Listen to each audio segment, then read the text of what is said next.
Hello, Rachel. Hello, Ryan. How are you going? Pretty good. How are you?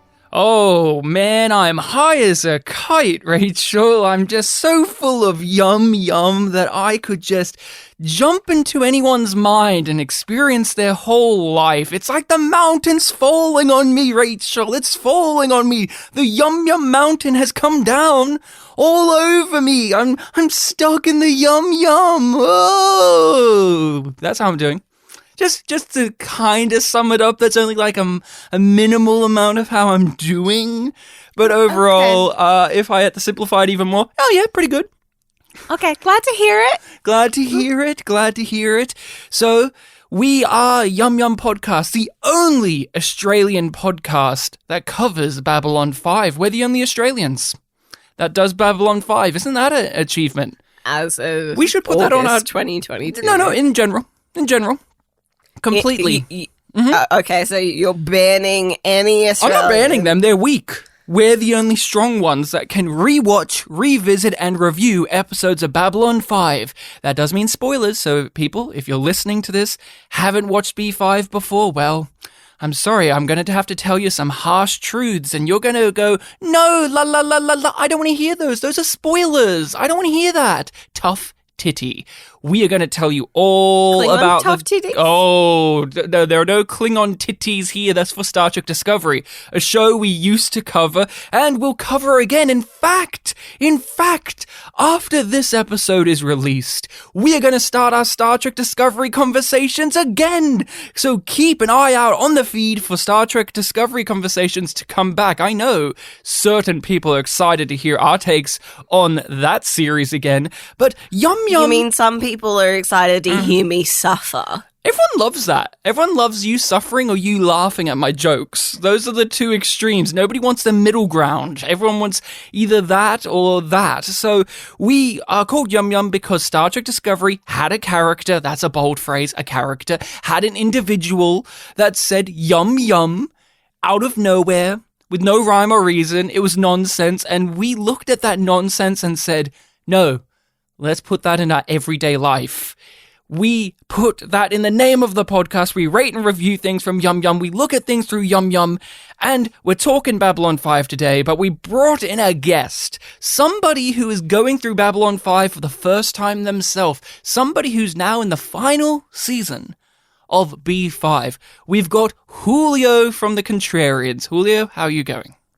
I'm doing great. Here I am. Hat trick. My third guest spot here. And I was going to do the whole, I'm high thing, and then you stole it from me, Ryan. So I guess I'm here with a regular intro.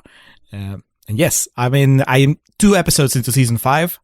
So I am very, very close to just finally be able to listen to your show without fear of spoilers. Without fear of being spoiled. And what an episode we've got you on for this. Season 3, as I have said, is one of my personal favorite seasons. And it's episodes like this. Episode 6, Dust to Dust, are the examples of why this season hits so hard. According to the DVD summary, it goes as such: a drug allowing users to step inside another individual's mind gives Jakar the chance to discover Malari's secrets and gives Psychor Cop Bester a reason to investigate. B5. It's a Bester episode. It's a Jakar episode. Everyone's here practically. Londo is here. Veer is back. Veer's back from Mbryo, and he's wearing those kooky clothes that he should only wear over there, not here, because he's a representative of the Centauri. But what is this? Oh, it's a Mbryo ceremonial coat of welcoming. They gave it to me when I arrived to take over the diplomatic mission.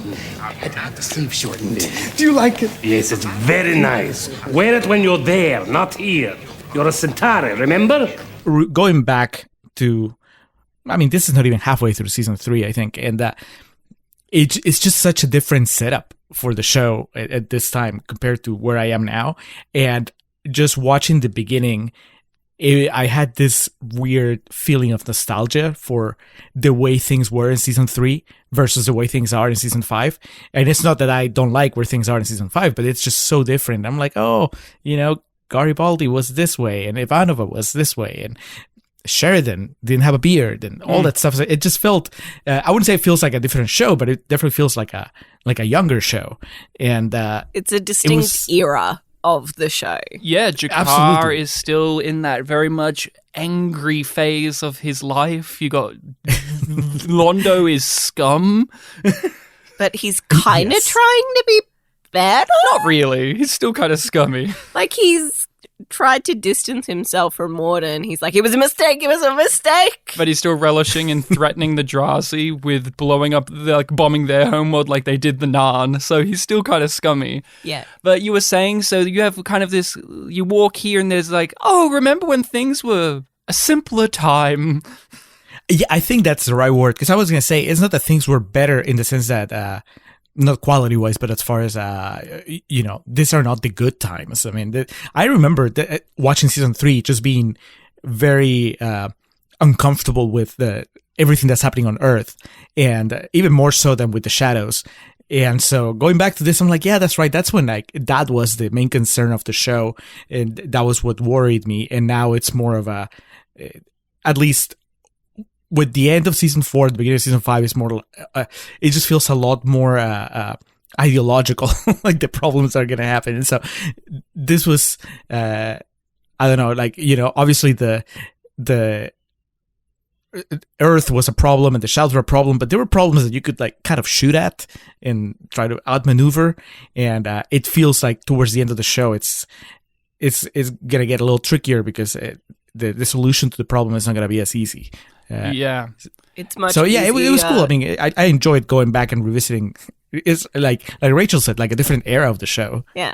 It's much easier to exterminate a species than an ideological idea. Well, and Yes. this episode grapples with stuff that you're definitely seeing in the later seasons, which is legacy and the furthering of your people rather than taking down the big bad guy. We see this with Jakar in this episode. He has to realize that he has to put down the need for revenge and to strike back, and that he has to think more grander, bigger scale than himself, to think about Yeah, but he how the doesn't actions... do that on his own. No, but how his actions will affect the world around him. And definitely in the later seasons, the show really starts drilling in on that idea of how do we pick up the pieces and rebuild, and what do we leave for future generations. And that is kind of being played with here. I'm a big fan of Dust to Dust. This is definitely one of my top episodes of season 3. I am a big Bester fan. I love that character. I love that performance. So it's always pricks up your attention when he comes in an episode for sure. There's always this air of things are going to get real now when Bester shows up. And it's a great Jakar piece. I love the performances from Andreas Katsoulis and Peter Jurasik. They're great as always, but really magnificent here. The whole sequence where he goes into Londo's mind is absolutely stunning. It's absolutely hilarious and scary and changes the game of the show. Now Jakar knows all of this information that he wasn't privy to before, but also we learn some new information, or we have information confirmed about Londo. And yeah, it's just one of those ones where it's magnificently paced, it's tonally great, where it's funny and sad, and it's one of those classic B5 episodes where you can look at it in a vacuum and go, this works as an individual episode, but also it's one where it's woven into the narrative happening, where we're calling back to things like what happened to Talia. We're seeding stuff for future events, like Bester and Garibaldi's relationship going forward is going to be a big part of the show. But here you view it as just another episode of the week where Bester comes aboard and there's some shenanigans happening, and Jakar and Londo are at each other's throats. Rachel, what about you? I don't think I appreciated this episode much on the first watch, because it was like, it's a great episode on its own, like you pointed out, but on the rewatch it means so much more. And like, it's very different going back and watching the scene with Kosh speaking to Jakar after you finish the show than it is when you watch it for the first time. Yeah, especially because at this point we don't know what the Vorlons' ideology is. We only know them as this race that's seemingly on our side, but they're somewhat shady. But once you know what their deal is, their actions make complete sense here. Yes. But you said you didn't appreciate it that first time, and I think a part of it is, and it's this thing of, it's an abundance of riches, which is season 3 kicks off with with just a series of excellent episodes, and then this is before what I think most people look at season 3 with, which is that triple, those 3 episodes where they break away from Earth. This is bang, bang, bang. This is just right before that, so you kind of overlook its importance because those episodes are so huge. Overshadowed. But if you're a fan of the character of Jakar, I would say this is an essential episode. Absolutely. If you miss this episode, you're really missing out on why he becomes the man he is in season 4 and season 5. And which is much more important than coming back to the next episode being like, why the fuck is Jakar in jail? Yeah, 100%. We've had you on, Julio, for a few different episodes, and you've told us over time that you have a preference for certain type of characters. You like Garibaldi a lot, you like Ivanova, and we've messaged each other back and forth when you're viewing an episode, but I am curious to hear, I don't think I've heard too much from you about Mr. Bester and your overall thoughts on him. I'd love to know your takes on Bester, and especially him here. Bester is really creepy. He's really scary, and he makes me uncomfortable. And because, and I always wonder, so far it hasn't happened, but I always wonder if the show at times, like, I sometimes have fear that the show has written itself into a corner because of how ruthless and powerful he is. And yet, the show manages to find a way to, weave the story around him. Like in this episode, right? He comes in and they need to figure out a way to block him from scanning them. And, I found that, I found it pretty ingenious, but at the same time I was thinking, okay, but what happens next time? It's always that fear of, you can kind of get the best out of Bester, once, but it's not going to repeat, you're not going to be able to do it twice. And I always feel that even when it feels like they have the upper hand, he has, he's 5 steps ahead. Yeah. And, he's which always so far, got something on him somehow. Yeah, He's a smart character. That's the thing. He's not only smart in intelligence, but how he plays the game. I often refrain from mentioning, Game of Thrones, because everyone goes like, to sell Babylon 5 to people, they go, oh, Game of Thrones, but sci-fi 90s. And I often refrain from that. But Bester does feel like something like the Spider or Littlefinger, where they're those really smart characters who are playing multiple things at the same time, and you worry about how the other characters going to outsmart them. How can they do that? You have to make your characters much smarter than the villain. You don't want them to win. Yeah, without the villain becoming dumbed down. And with the Game of Thrones show, that's where they fell into the trap. They dumbed down Littlefinger. They dumbed down the Spider to make the other characters succeed. While Babylon 5, they haven't done that. They just rely on Bester's arrogance to be an Achilles heel, but not one where it makes him a fool. He's still a force of menace. Yet, you would agree that he's very funny. He's very funny. I think Bester's really funny. I think he makes me too uncomfortable to find him funny. And I'm not saying that he's not. I mean, the performance is great, but he just creeps me out. I think that that might be a personal thing. The idea of somebody having that much power, and to be so invasive. Yeah. And he knows it too. Yeah. And he's so confident in it. But I agree, there is something really unsettling about a realistic evil.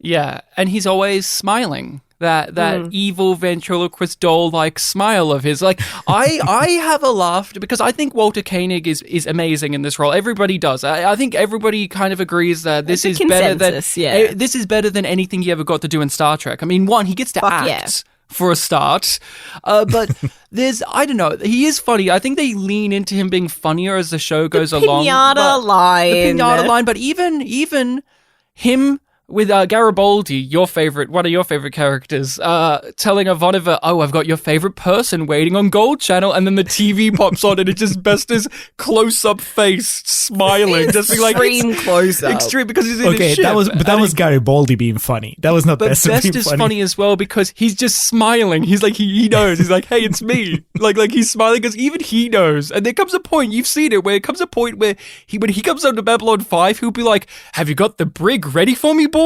Like he knows that they don't like him, and so he just delights in that. It's like straight up. I am curious to know, Walter Koenig. I mean, how do you? You said you like his performance, but I mean, what's your relationship with that actor in particular? You like Us and most people, where it's like it's Chekhov. Was there any period of time where it took you a little while to get over that hump, or was it just immediate?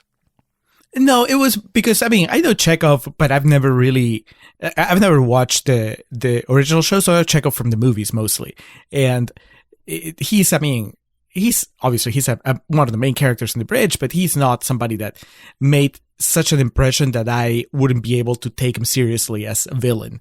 Like, I remember I recognized him when he first showed up. I got excited, and I was, I thought it was pretty cool that he was getting to play somebody so different.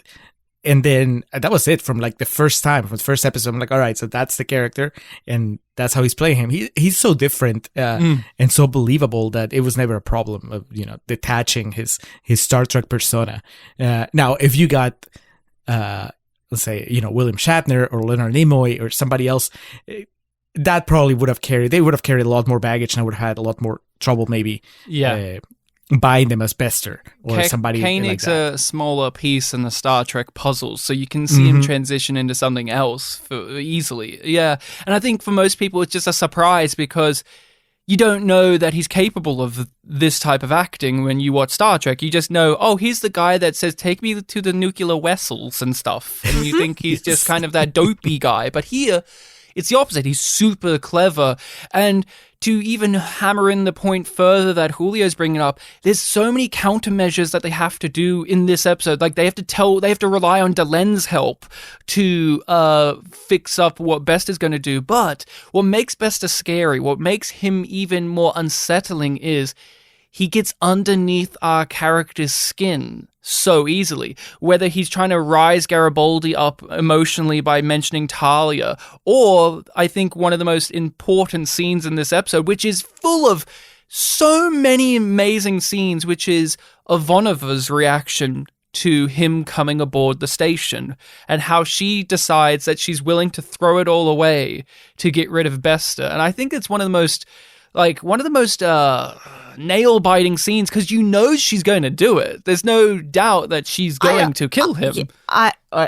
Try. I always forget that she actually gets to say fire. I always think that Sheridan walks in that little bit before, but no, it's the second. It's the last second. Ivanova, don't do it. Don't throw your career away on this. He's not worth it. If he gets on board, all of our careers are finished anyway. Yours, mine, everything we've worked for. Susan, we have got it covered. It'll be okay. Delen's plan will work. No, it won't. He's too strong. They're always too strong. Damn it, John. There's always too many of them, and not enough of us. I know her history, and so I understand everything that's happening, but it's still, it kind of like shook me to see her go to be so radical about what she was going to do. Because at first I thought, oh no, it's just Ivanova talking to herself and just being a little silly, but she's not going to do it. And then, she gets to actually say fire. And when Sheridan stopped her, the biggest surprise for me was that he was not, I guess, more concerned about what happened. Like his second in command almost completely ruined the game for everybody. And it's I know it kind of shows you the relationship and the trust that there's between these two characters. And that's their dynamic throughout the whole show. Like, he trusts her a lot, even when she does shady stuff, or even when it's like, why didn't you tell me you were a telepath earlier? And she's like, how could I tell? I can't tell anyone. So that's kind of like built into the show, that like his reaction there makes as much sense as her reaction to Besta. Yeah, I guess so. I think that maybe there is some stuff that obviously when you're 3 seasons into a show, that I think maybe I'll push back on the idea that this episode stands alone as much as you said it does, because I think that some of the moments like this one and some of the stuff between Jakar and Londo, you really need to be kind of steeped into the mythology that we've had, all the history that we've had for 2.5 seasons up till now, you get in a order lot for it to more really out hit of you. it if you have that. Oh, I agree, but it is also, remember the period of time. There are many scenes in this episode dedicated to recapping exposition, such as they explain to Delenn and us, the audience, who Bester is, why he's here, and why we're afraid of him. Because the this was idea of the sleepers, the idea of dust. Yeah, all of this is explained again because this is the time period. They have to make this episode somewhat contained enough for a first-time viewer to come in, but also enough for us people who have been watching the show not to feel the drag and the clunkiness and the back and forth of every episode feeling like they're re-explaining the show to us. It's a fine balancing act here, because you've mentioned when you've talked about Babylon 5 on your podcast, on your Patreon, that it is an old show. It has 22 episodes, and being an old show, it has to abide by certain principles of being an old show. It has to abide by, this is once a week television where we are hoping that a new person can come in. Not everyone's going to be able to catch up to 3 seasons of television because we're not airing them all. Not everyone can have a VHS tape of these episodes, so we have to still make it palatable enough. But for people who are watching it week to week or are catching up with it, it's still rewarding to watch because we are getting to embrace and enjoy the ongoing narrative without it feeling like the episode's putting on the brakes and helping the newbies catch up.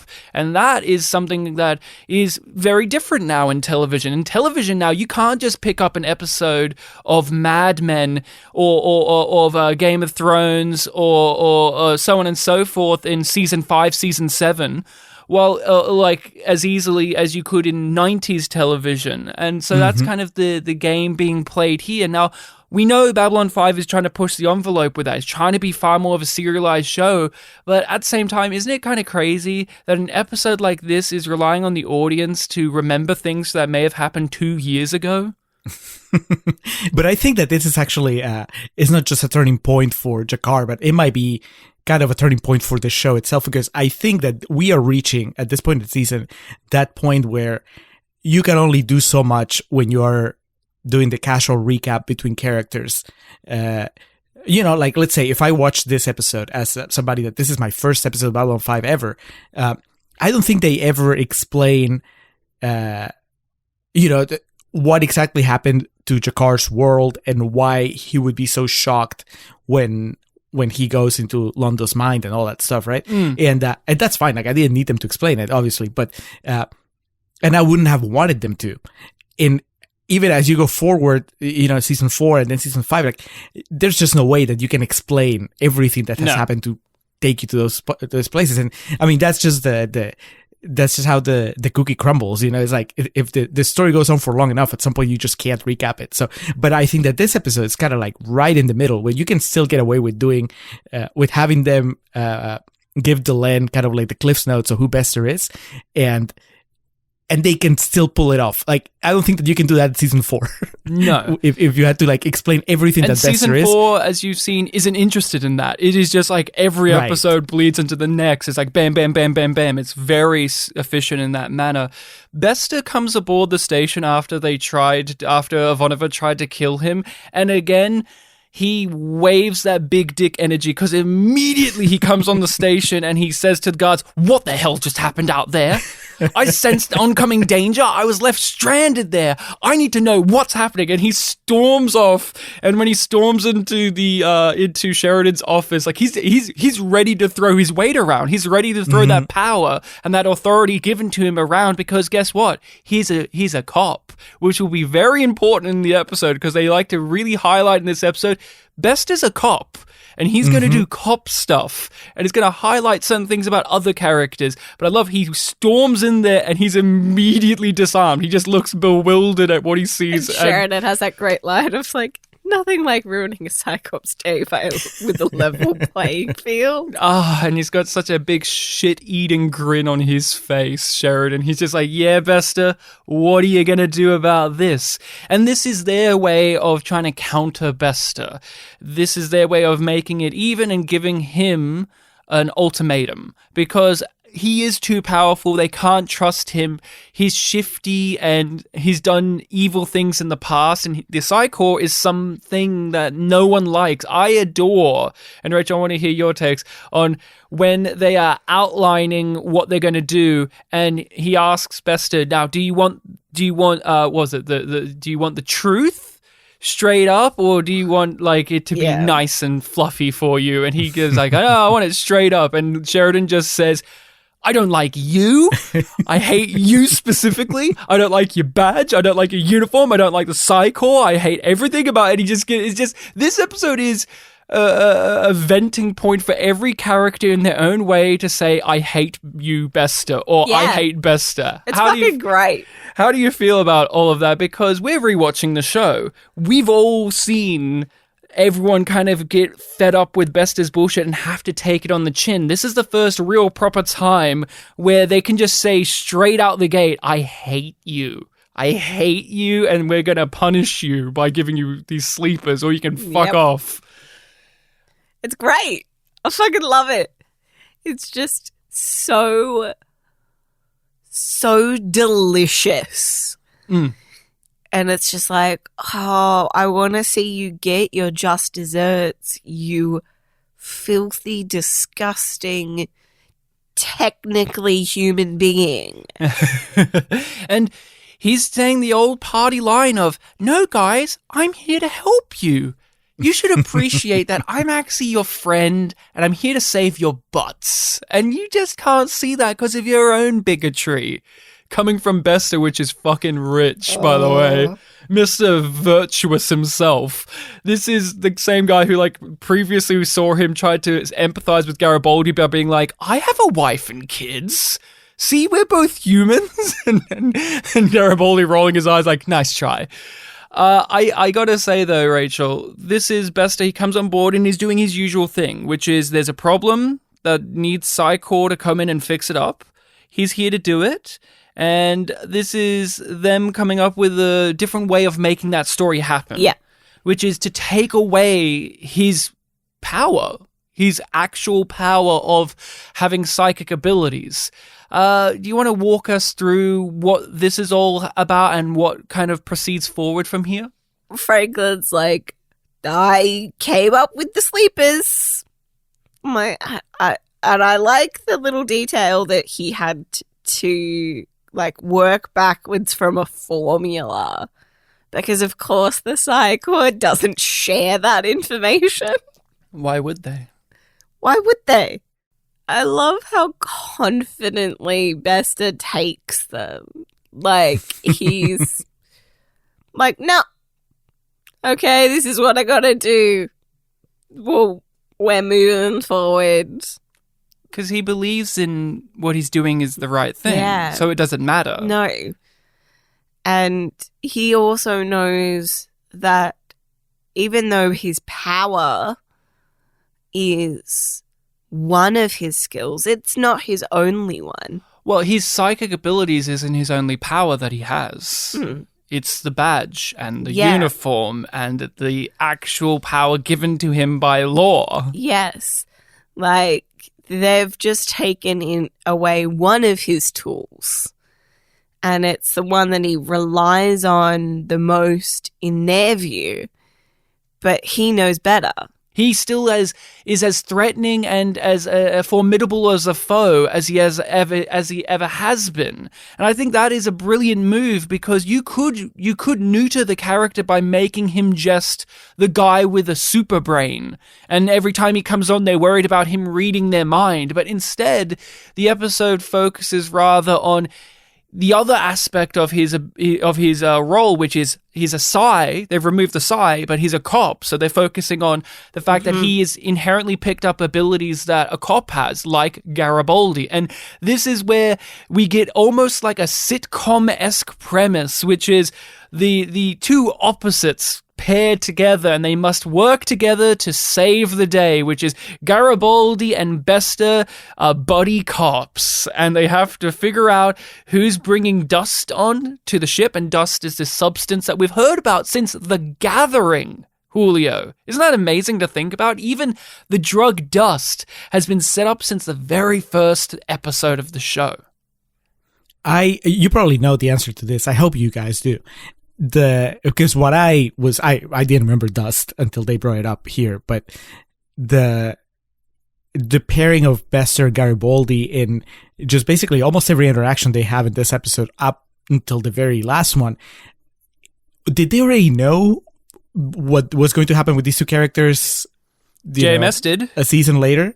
JMS probably did, because he wrote everything out. He had like a massive show bible and like had all of this very much planned out. Even the whole 5-year arc was planned. He even had plans for when actors or characters had to leave the show abruptly. He had what he calls trapdoors. So that's how we can so smoothly go from Sinclair to Sheridan, so smoothly go from Lita to Talia to Lita. That's how, or even Takashima and Ivanova, where you can bleed those things in. And so there are some ideas that got thrown away because of circumstances, and some ideas that he just managed to still rework and keep the show going. So this thing, I would assume, yes, he probably knew, because what you're touching upon is the amount of dramatic irony on the rewatch of seeing these two pair up together, and Bester basically saying in every conversation, "Can't wait to work again."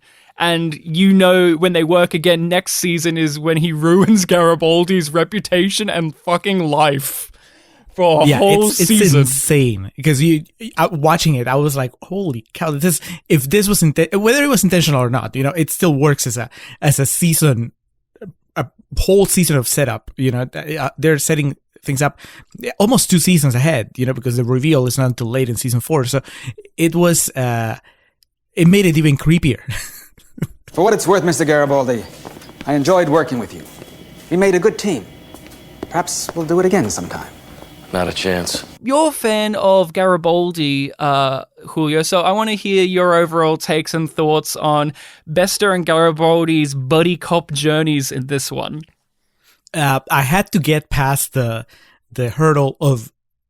I had to buy that Garibaldi would not be more hostile towards him after that comment about Talia when they were, when they first had the big meeting, and Bester basically says, he stops himself, but doesn't he say something like, after we learned a lot when we dissected her? Yeah, or he cuts himself off. Oh, I mean, interview. Yeah, yes. I mean, considering how much Garibaldi cared for her, I couldn't believe. I mean, I understand. He's a man with a job and he'll do the job. But there was a part of me that it was like, he's probably waiting for the moment where nobody's looking, and he's just gonna, like, I buy Garibaldi trying to kill Bester more than I bought Ivanova trying to kill Bester in that, when it first happened. Who loved Talia more, Ivanova or Garibaldi? True. That's true. But see, when it happens, when they're having the meeting and Bester brings up Talia, I guess it's pretty telling that Ivanova is the one that keeps her cool, and Garibaldi's the one that gets up from his chair. It's about to just confront him. So no, that's a really good point, actually. That, and again, this is a weakness that Bester sees in Garibaldi, which will become handy in season 4, because as we know, all Bester needs to do to get Garibaldi to do horrendous things is turn up these type of things in him. He doesn't need to reprogram him. He just needs to amplify these negatives that he's seen in the show. Like, he's seen it. Like, this episode, you could argue, is the thing that helps Bester realize that he could use Garibaldi to do horrendous things, because he works with him on a close basis in this episode and sees his paranoia and his arrogance and anger and quick emotional rises, and he just looks at it. All things ripe for him to exploit. I think it's just a funny pitch of having these two guys together, because they are of the same job, but they think of themselves, specifically Garibaldi thinks that he's different to Bester. And Bester doesn't think that. Bester's like, no, we're both the same. We're both police. We are both agents of, extension of authority, and we wield it in whatever way we see fit. We're both evil cops. And I think that is amazing. One of my favorite sequences, and I'm sure it is for you as well, Rachel, and for you as well, Julio, is when they're interrogating that guy who knows everything about what's going on the station, and Bester just says, "Oh, he's lying." Just breaks through. He's lying. I adore that whole sequence where he's on the sleepers. We know he's on the sleepers, but there's this element of, is he too strong for the sleepers? And the whole way this sequence plays out is that JMS type of writing, the subversion and humor to it. And again, Walter Koenig is allowed to use his comedic background here, as well as being unnerving and scary, as well as a blending of these two things is what really makes this sequence. Because, they're interviewing this guy, they're interrogating this guy. Garibaldi's doing his cop thing, where he's like physically assaulting him and threatening him and getting all up in his face and like whisper talking at him. And you have Bester just sitting in the chair very, very kind of nonchalantly, just kind of smiling and looking at this like very amused. He's very amused by the entire thing, and he just breaks through with, he's lying. And knowing that everyone's afraid of the telepaths. Mm-hmm. Everyone's afraid of the telepaths. Yeah, but it's not just the he's afraid of the telepaths. He's a cop. The truth of every liar is worried that they're going to be caught out in their lie. Mm. And it's just like, well, he's a criminal. He's going to be lying about something. Mm-hmm. So you can exploit that idea. And it's with the power of the badge and the uniform that pushes Ayashi to come out with it. He's manipulated. He's manipulated, and we know for a fact in real life cops do that. They lie. They manipulate you to get the truth out of you, or to get a perceived truth in interrogations like this. So Bester, all he has to do is just say he's lying, and then well. Yeah, no, he's right. Formally, he has rights. So formally, he's not lying. Off the record, he is lying, though.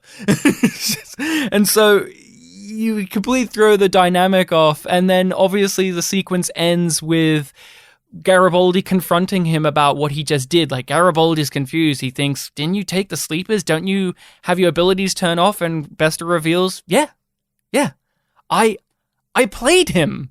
I use the, like you said, Rachel, about how liar is always something they hide, but also people are afraid of me, and I use that for my benefit. And Garibaldi's like... all the tools at his disposal he will use. And Garibaldi's like indignantly disgusted by this, and then he gets called out for it, rightfully so, which is... Yes, I love how Walter Koenig, he smacks his hand on the table, like really chuffed with himself, and goes, yes, I did, Mr. Garibaldi. I used my badge and my uniform like you use your badge and your uniform. And what do you think about that, Julio? You're a big Garibaldi fan, but how do you feel about how the show deals with Garibaldi being a cop, and how there are certain privileges and powers and things that come with that? Yeah, I think that they gave him a kind of a... He didn't have... Normally, he would have moral ground over Bester, but of course in this particular interrogation it was kind of silly to see him, like you guys said, like Garibaldi was already intimidating the witness, so to speak, the guy that they were interrogating, and then he gets mad when Bester does the same thing but slightly differently. So when Garibaldi asked Bester, so you enjoy intimidating people? I was like, well, yeah, I mean, you kind of do too. That's that was one of those moments where you could see how unaware of himself Garibaldi can be. You know, he's not as self-aware as some of the other characters in the show, which is fine. You know, I think that's part of his charm, and also part of what can make him really frustrating, I think, at times. And nuanced. Yeah. This is a show about flawed people who you want to be better, but also we as viewers revel in seeing their shortcomings. Yep, and it's one of those things where you can see also that he doesn't seem to realize, or at least it felt to me like he didn't seem to realize how much Bester was enjoying their interaction. You know, if you paired Bester with a different character, with like Sheridan or Ivanova, Franklin even, I think that they would have kept the talking to a minimum, because they wouldn't have wanted to give Bester the joy of just constantly sparring verbally. But Garibaldi can't help himself, and it's almost like he doesn't realize that Bester keeps outsmarting him, and he's always like a step ahead of him. So anytime that they get into some sort of confrontation, Garibaldi comes out losing. And Garibaldi is naive to what his role is sometimes. Like, he had a conversation in a recent episode with Delenn about how he's an eye for an eye, a tooth for a tooth kind of guy. And she says, so you want a society that leaves everybody blind and toothless? And he goes, no, just the bad guys. And that's Garibaldi. That's Garibaldi, and he's a cop who has this. And Bester's existence, Bester here saying this to him, is really highlighting for Garibaldi something that he's put blinders onto, which is these are the powers that our role gives us. These are the things that we get to do that others are not allowed to do. Others don't have the benefit of doing. We are privileged people. Garibaldi likes to think of himself as an everyman type of guy. I think you've even described him as that in the show a bit. But really, he's the chief of police on the station. He's not an everyman. He's a guy that can beat you up and get away with it. He's a guy that can beat you up and get away with it. Yeah, but seriously, we've seen Garibaldi beat people up in this show and get a slap on the wrist because, oh, well, he's the chief of security and they didn't charge him. They didn't press charges, because why would they? Because they're afraid. He's the chief of the security on the station and they aren't willing to do it. We've seen that several times. I think it is this thing where there's a delicate balance here for some viewers, where some viewers don't like Garibaldi and some do. And I think a large breaking point is how the show romanticizes him as a cop, because he does really nasty things. And it's romanticized in a way because, like, he's that cop, he's that bad boy cop. And there's certain eras of television that really glorify that. And Babylon 5 has been guilty of that at times, I will admit. But there are moments like this, and especially season 4, and especially when Zach takes his place, that highlight how fundamentally corrupt he was in the role of the chief of security, that there was negative traits that were heightened within him because he had this role. Like, Garibaldi delights, like Bester, in these interrogations, in walking around the station and arresting people. Zach doesn't delight in that. He just does his job. And I think that's kind of another aspect of what ties Bester and Garibaldi together, which is they enjoy what they do. But Bester, what he does is deemed disgusting by our crew. But for other people in the show and in the universe, what Garibaldi does is deemed disgusting as well. And another point of, I guess, contrast or comparison that I want to bring up is, like, threaded through in lots of what you were just talking about, that Garibaldi believes and acts as if his hatred of criminals is justified. And his protection of the innocent is worth it. Where Bester has a very similar ideology, but it's telepaths that he's protecting. And it's anybody who would limit or hurt telepaths and the idea of the core. And Bester's a villain, don't get me wrong. He's one of the best villains in the show. But I do find it kind of interesting that we know what we've seen in the series thus far and in the future, that Bester has more of a belief that people can redeem themselves. Like, he believes that blips, that if we capture them and bring them back, we can help them be what we believe to be good, while Garibaldi is very much on the record of, I wish I could go down below and space all the lurkers because they're beyond reproach. Yeah. You can't save them, which is just such a interesting wrinkle. But what makes Garibaldi great is he's a good friend. He's a good member of the crew. Like, he's there, he sees things in other characters that others are unable to see, which makes what he becomes in season 4 hurt all the more, because in a large way he was the heart of the group, and Bester removed that heart, and you really feel it. Yeah, but I also think that Garibaldi, I think that as many parallels and similarities that he has with Bester, there are lines I think that Garibaldi would at least like to think that he wouldn't cross. Yeah. Whereas Bester will just gleefully cross them. Oh, Bester back and has forth. no recognizable moral compass. Mm-hmm. He has a motivation for things he does, but morals are a thing that you can just throw to the side to achieve those goals. You don't like me any more than the captain or Ivanova, that's fine. But get this straight. My blood is the same color as yours, and what I do to protect Earth, same as you. You don't like how I do it? That's your prerogative. But there are things going on out there that you know nothing about. Threats to the human race that no one ever hears about, because we stop them. There's dangers all around us. And whether you like us or not, we may be all that stands between you and the abyss. While all of this is happening, we get the information about dust, and they go through the dust lore and say, who on this station is looking for weapons?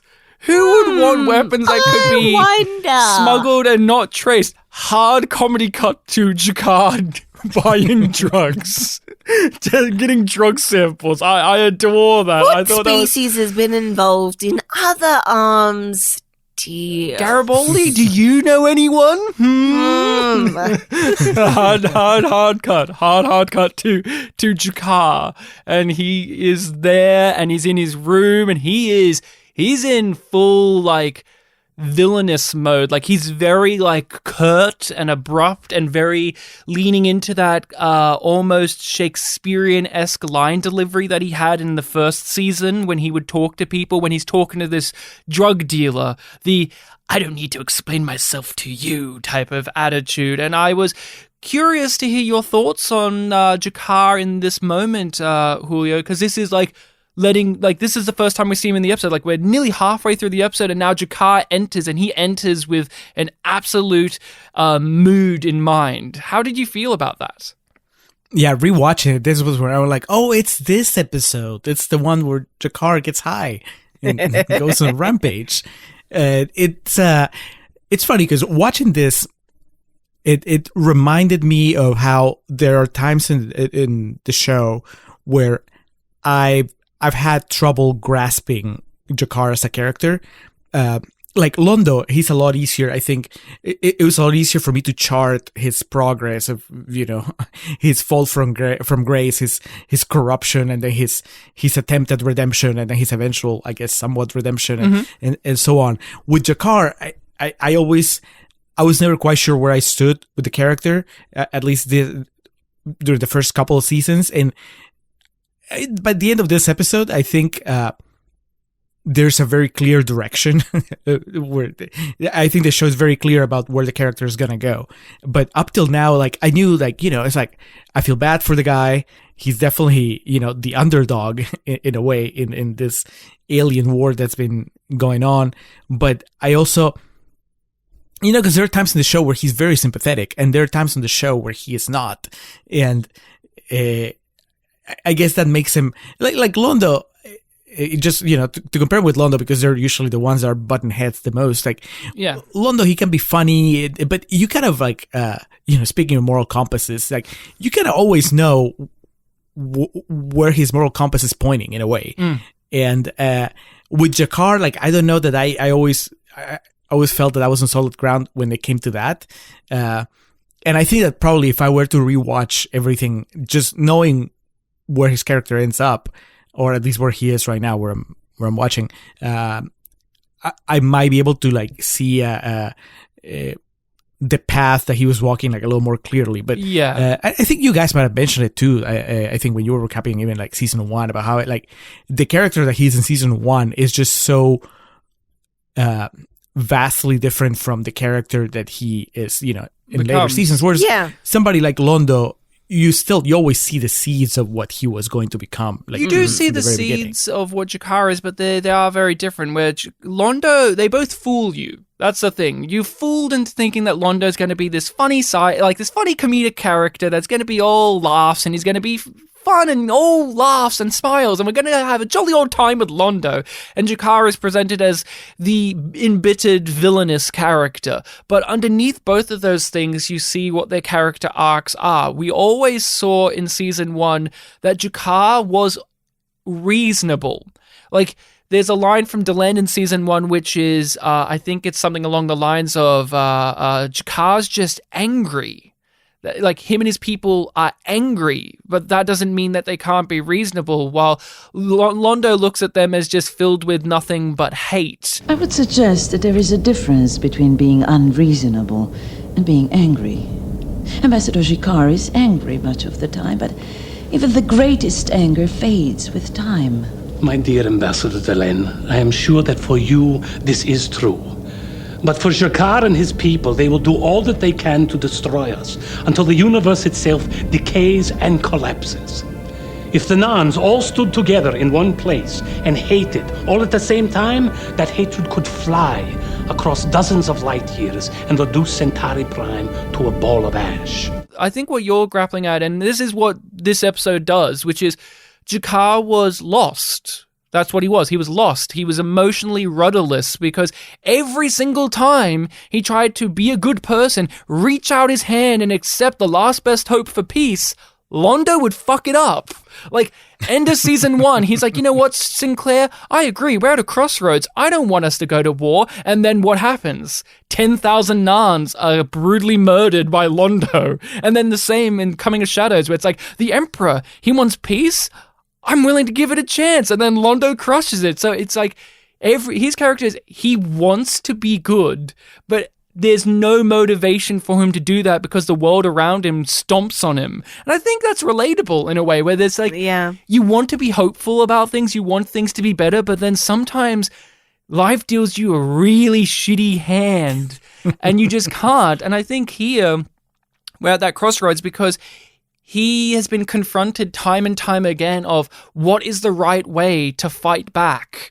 What is the right way to help free his people from oppression? That's been like a running thread of Garibaldi's been grilling him on that. Even Nafar, the Nan representative brought in to replace him, was grilling him on that. And here we've got, spoiler alert, Kosh will give him an answer that he will take and bring with him for pretty much the rest of the show. And so that's kind of where I look at Jakar, but I can understand what you're saying because I remember our friend Bartek and even you were very much comforted in season 1 with, oh, it's nice to know that we have just the villain of the show, Jakar. But then the show's like, but don't you? But then by the end of season 1 and season 2, they start to make you go, no, not everyone is who they appear to be, like Jakar said in season 1 when he saved Catherine Sakai. Yep. Not everyone is who they appear to be, not even me. But I think there's that part of you as a sci-fi fan. You look at the lizard man with the red eyes who speaks in that voice and you go, oh, and he wears the black gloves and you go, oh, he's a villain. Oh, I fucking love the like black on black contacts that they do with his eyes when he's high as a fucking kite on dust. And the way that Andreas sells the high octane drug fueled hatred of Jakar is just delicious. It's delectable. I love it every fucking time, especially like when I think of this episode, I think of Jakar in that black background sitting like above Londo. Laughing. Oh, it's so good.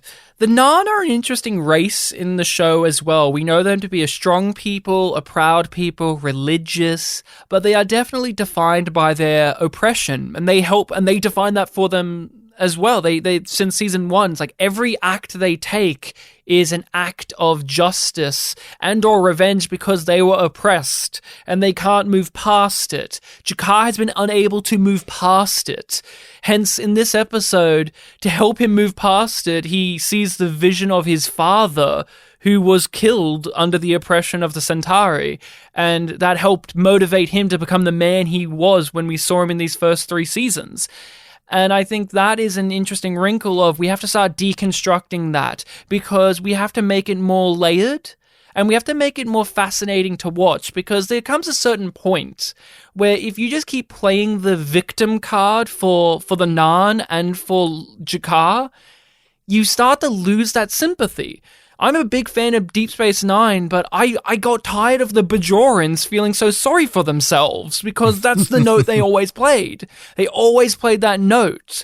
Well, with the Narn, I think they're far more complex than that, and I think Jakar is far more complex than that. But I do like, they even bring up another aspect which has been seeded since the very first episode, since The Gathering, which is the non-telepaths. Did you notice that little lore dump here, Julio? And appreciate it on that the was, rewatch value? Yeah, I think that's because they kind of they see it from the very beginning, but it comes up time and again throughout the show. So when it came up, I'm like, oh yeah, that's. I mean, it makes sense. It ties in so well with the idea of what dust is, but even to the point where the guy that's the drug dealer says, oh, well, we don't know how it works on Narns, so be careful. And there's never been any non-telepaths before, right? And Jakar's like, no. There were once. They were eradicated. And you just take that as like, oh, okay, well, that must have just happened from like, maybe the Narn eradicated their own, or maybe the Centauri. And then the show's like, no.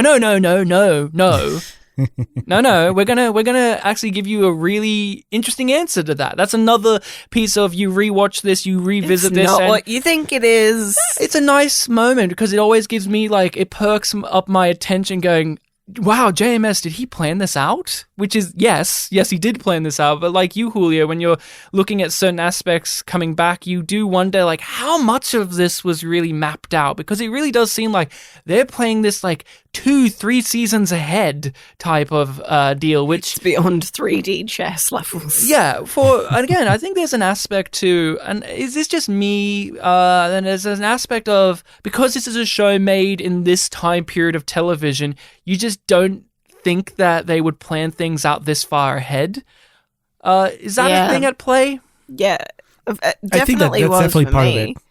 When you're thinking of a show from last millennium, you don't really, you're thinking more of a episode to episode kind of storytelling, not the big story arcs spanning seasons and so on. So I guess subconsciously you're not used to expecting that much setup for a payoff way down the line.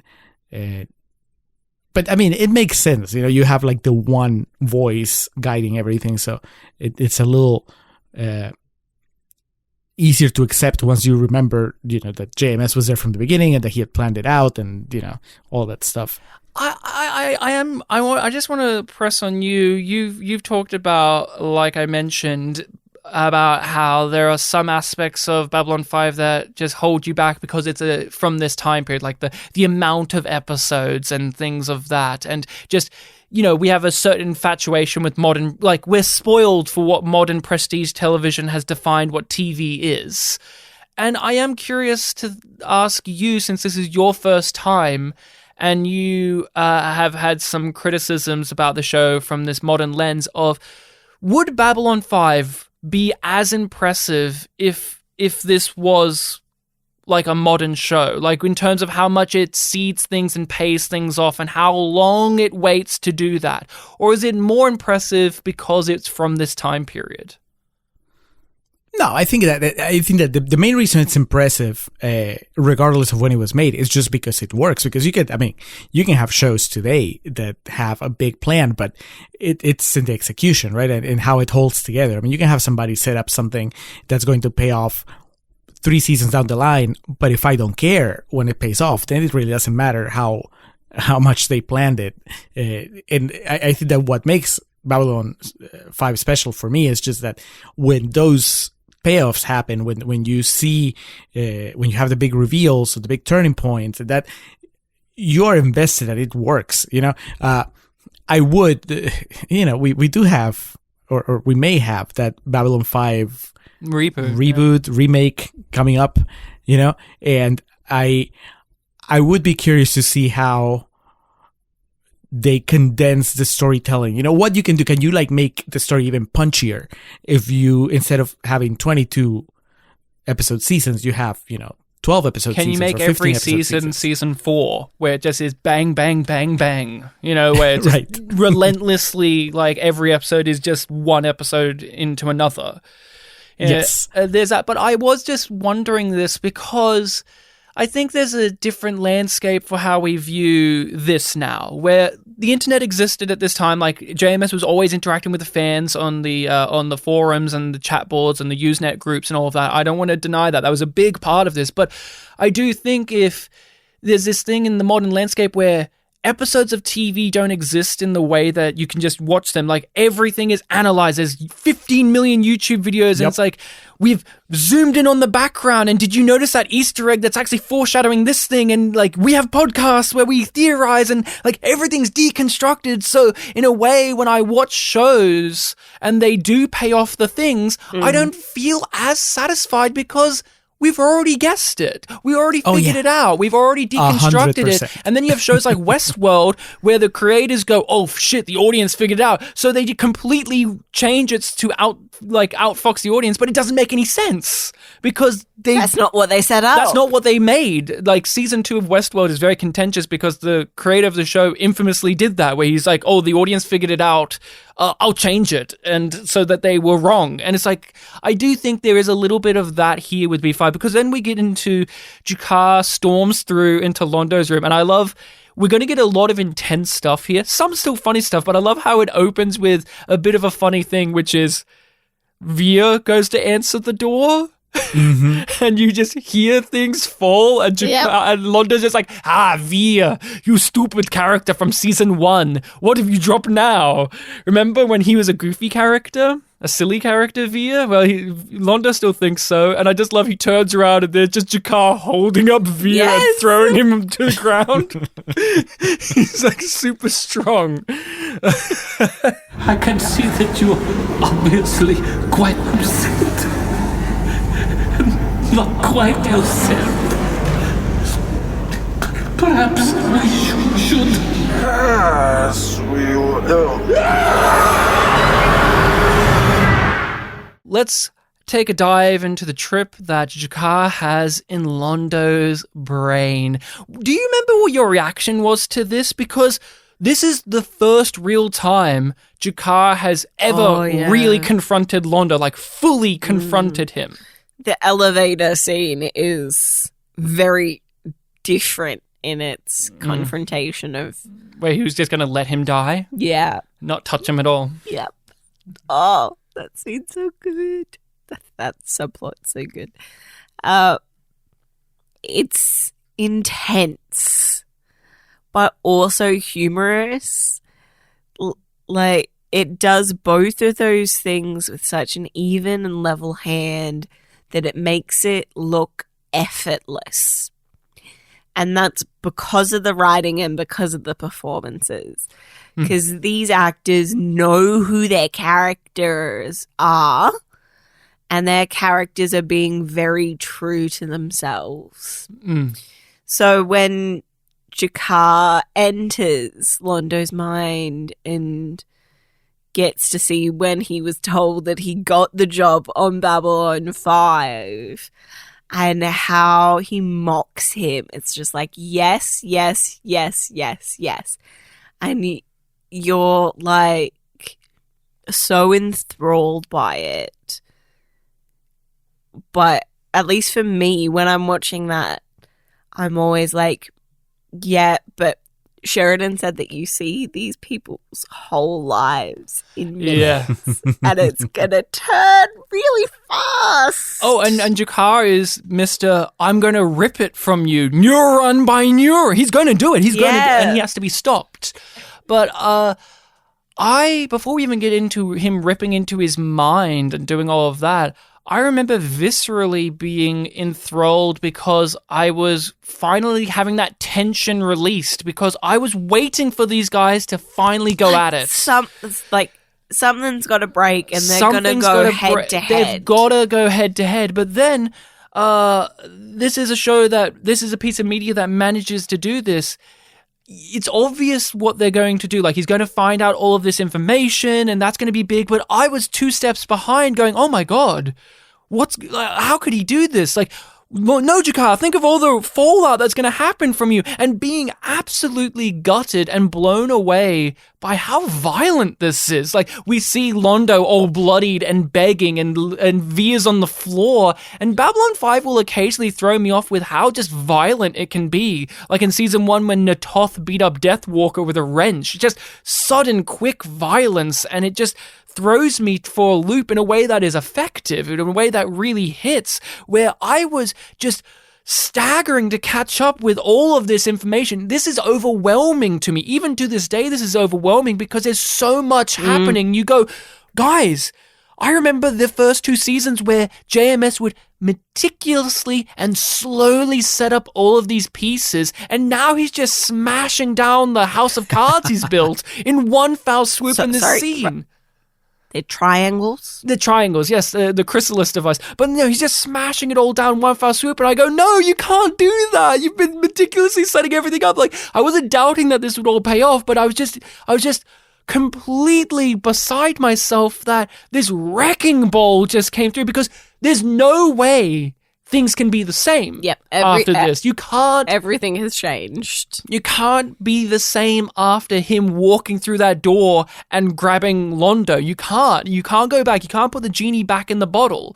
And I'm glad that they didn't, but it was just one of those things where I was wowed by all of this. Julio, what about you? What was your reaction, and what is your reaction to what Jakar does here? See, to me, I remember as I was rewatching it last night, it was mostly relief, because I'm like, finally somebody's going to know what Londo's being up to and his connection with Morden and all that stuff. And it was that, I remember that being the prime feeling I had. It was just, okay, now we can move on to the next section of the story where we can start, figuring other stuff out, because we know about Londo and Morden. And the bloodiness of it all, I don't remember if it shocked me the first time. It definitely shocked me last night. Mm-hmm. I had forgotten how bad Londo gets it. Like, not in the mental world, but in the physical world. Yeah. Like, I mean, Vir does too. Like, because, you have that shot where Jakar has lifted him off the ground, but you never see how bad he was until the very end, when the two of them are talking and they're like bruised and bloody and just swollen, and it's pretty brutal. And I guess it's pretty smart that the physical violence is off camera. All you see is just what's happening inside Londo's head, but you still get to see the result at the end, and it's pretty jarring. Because you're right. I mean, you don't really get to see that very often on the show.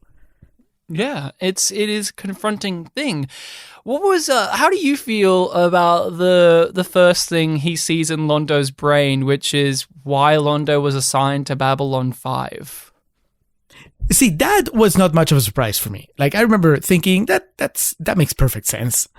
In a way, it was like, how could people not have at least a running theory of this? not people like the audience, but I mean people at the station, right? Because Londo's such a clown, especially like in season 1. You're like, and he even would talk about how, I think it might be even in the first episode, maybe he's talking to Garibaldi. I just remember him having kind of like a pity party at the bar and talking about how he's the Centauri are not what they used to be, and Yeah. he is not what he used to be, and all that stuff. So I always had this idea that being the Centauri ambassador in Babylon 5 was not just this great gig, and then this just kind of confirmed it, right? It was, I mean, it was even worse than I could have expected, but still along the same lines. What is interesting is I agree completely with you. It makes sense. And it's one of those, and there's so many revelations and reveals and plot details in Babylon 5 where they present it to you and you go, oh, I didn't think of that necessarily. But once you present it to me, you nod and go, of course. Like later in this season when Delenn has to talk to Jakar about how she let his people be sacrificed.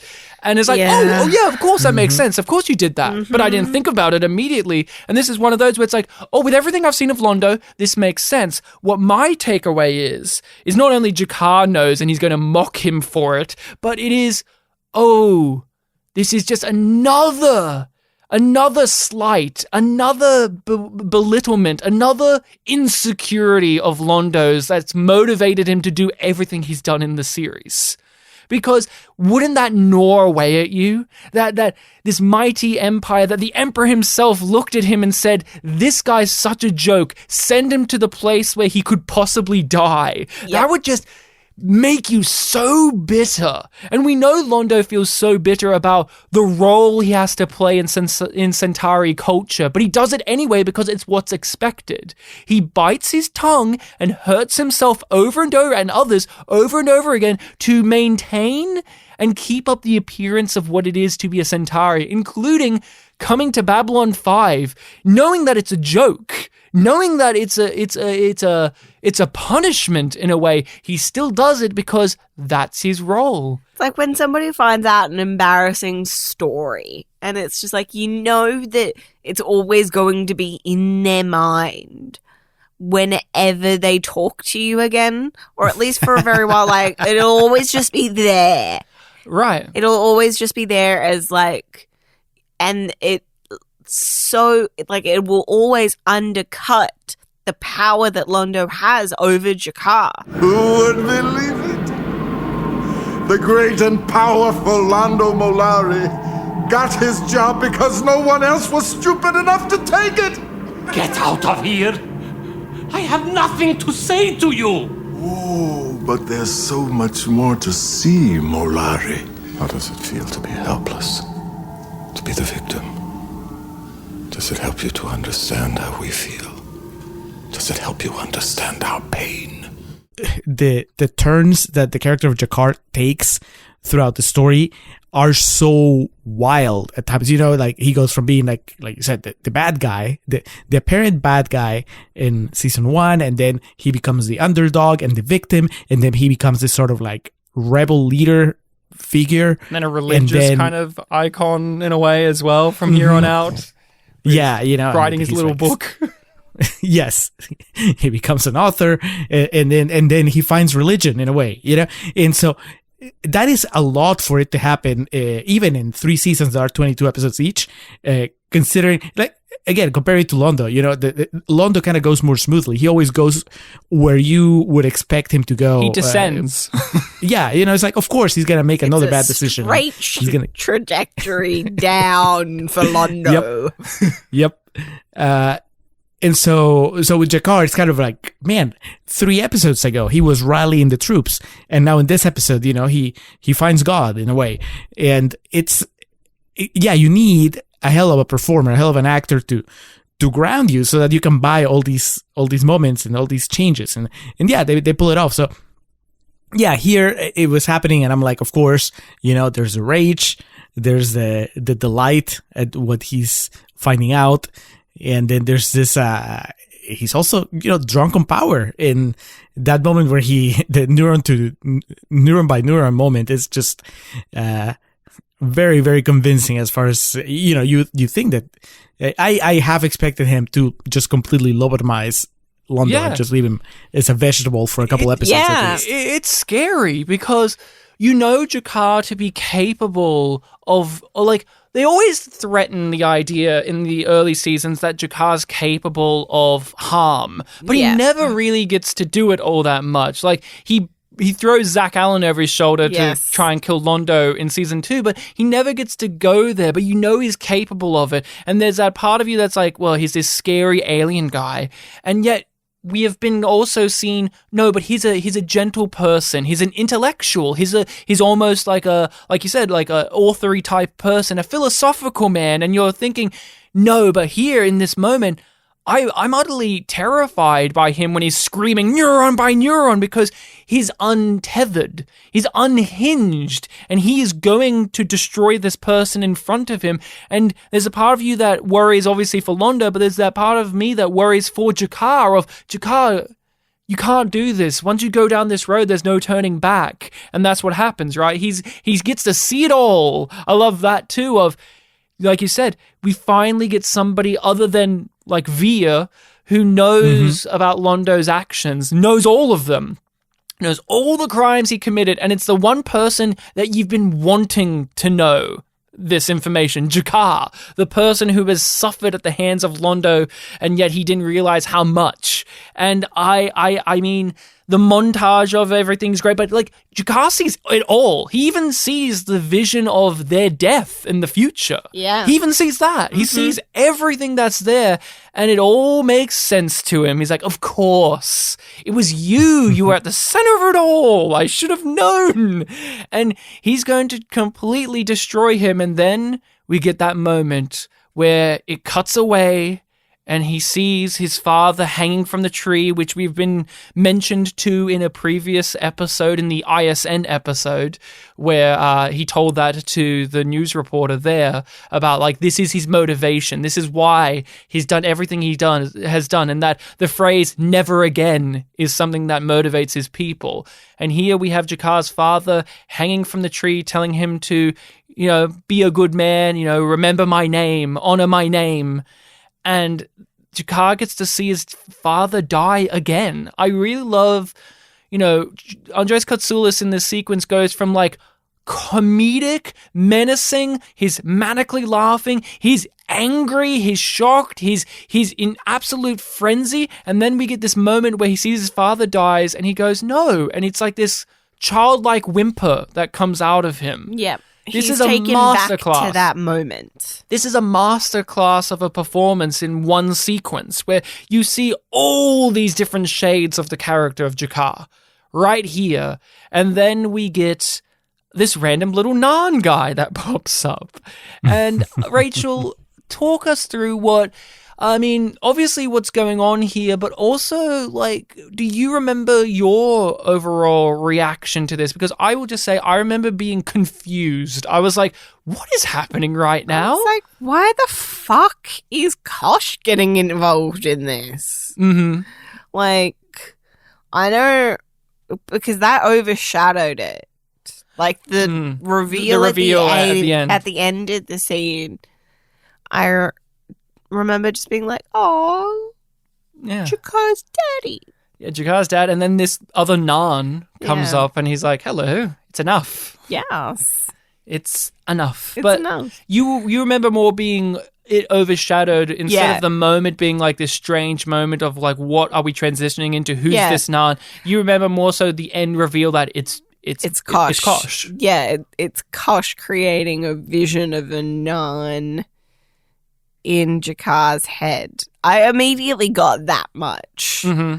And I was just like, wait, was Kosh also pretending to be his dad? We've seen him do this before when he went into Sheridan's brain to tell him all this stuff, and he says, I have always been here. Yes. Like that line, I like that some people hear that line and they're like, Kosh? Yeah, they know. Kosh? It's you, buddy. But what's happening in this sequence here? The Volons are directing the future of the non-species. Yes. Through G'Kar. So they're reinforcing the Volon ideology and philosophy of, like, peace and tranquility and order. and that some must be sacrificed if all are to be saved is the main thrust of what is taken away by G'Kar. You are a part of the larger plan. Like, the Narns are one species in the universe, and the whole universe matters. There's this great dynamic at play where you get the sense from Jim Norton, who plays this Narn image, who Jim Norton was the Ombuds in season 1, and you may remember him, Julio, as Dr. Lazarin in season 2, the Marcab doctor who was trying to help Franklin cure the plague. He was that guy as well. So he showed up a few times. This is the last time we see Jim Norton in this series. But there's this great dynamic where he's this older, wiser, mentoring figure, because G'Kar's trying to debate with him. He goes, no, these are the reasons why I have to do this. And he says to him, no, this is how it must be. You are this. If you keep doing this, the cycle of hatred will never break.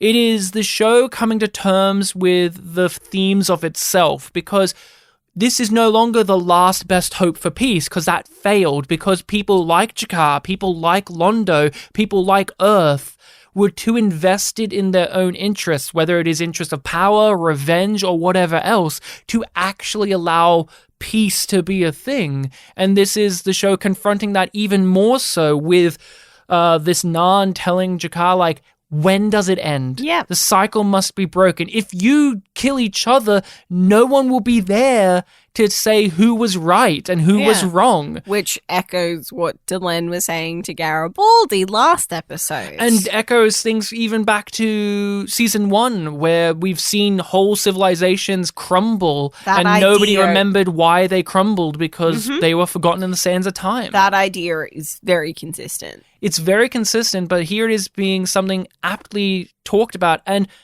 to come back to how much this show seeds things, Julio, in the very first episode, not The Gathering, but the first episode, when Sinclair talked to Kosh, he asked him if he would step in and help in any way, and Kosh replied, "They are a dying people. We should let them pass." And Sinclair asked, "Who, the Narn or the Centauri?" And he said yes to both. And here, this is another thing. Before the angel reveal, or even before we see Kosh physically appear in the room, we have certain phrases that tip you off that it's Kosh. Because he even says in this conversation that, G'Kar, we are a dying people.